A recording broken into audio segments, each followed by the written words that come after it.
Hello everyone, let's continue the series, The History of Indian Mathematics. We are discussing about the section Ramanujan's Discovery on the History of Indian Mathematics.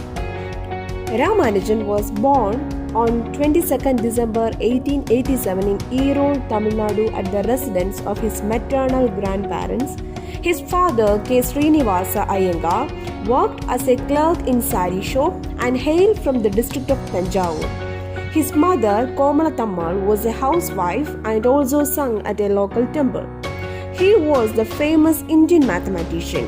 Though he had almost no formal training in pure mathematics, he made substantial contributions to mathematical analysis, number theory, infinite series and continued fractions, including solutions to mathematical problems then considered insolvable. Mathematical achievements. In mathematics, there is a distribution between having insight and having a proof. Ramanujan's talent suggested a group of formulae that would then be investigated in depth later. It is said that Ramanujan's discoveries are unusually rich. As a byproduct, new directions of research were opened up. Examples of the most interesting of these formulae including the infinite series for pi, one of which is given below.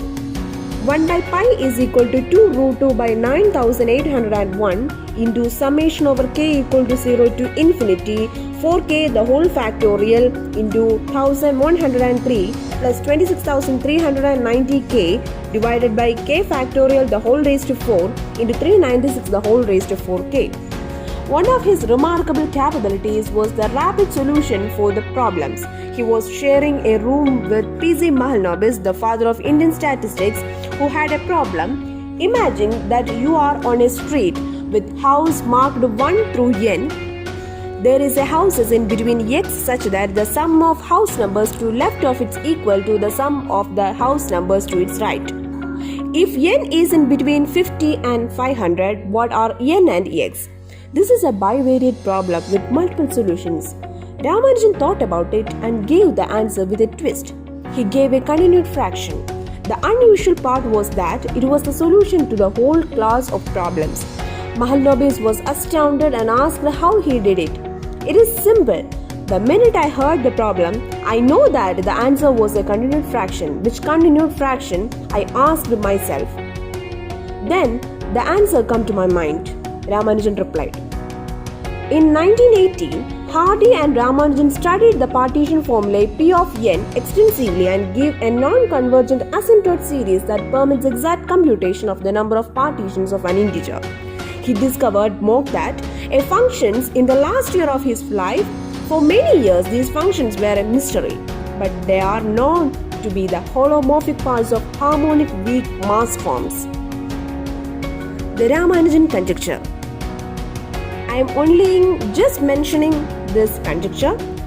It is also known as Ramanujan-Peterson conjecture, although there are numerous statements that could bear the name Ramanujan conjecture. There is one statement that was very influential and later work.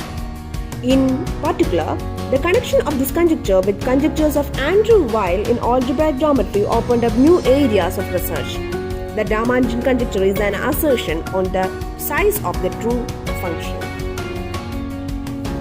The important discovery of Ramanujan is the Ramanujan-Hardy number 1729. The number 1729 is known as the Hardy-Ramanujan number after famous British mathematician G.H. Hardy regarding a visit to the hospital to see Ramanujan. In Hardy's words, I remember once going to see him when he was ill at Pune. I had ridden in taxi cab number 1729 and remarked that the number seemed to me rather a dull one, and that I hoped it was not an unfavorable. No, he replied. It is very interesting number. It is the smallest number expressible as a sum of two cubes in two different ways. The two different ways are 1729 is equal to 1 cube plus 12 cube equal to 9 cube plus 10 cube. Generalization of this idea have created the notion of taxi cab numbers. Let's continue the history of mathematics on to another video with another section. Subscribe for more videos. This is Anigraha signing off. Thank you.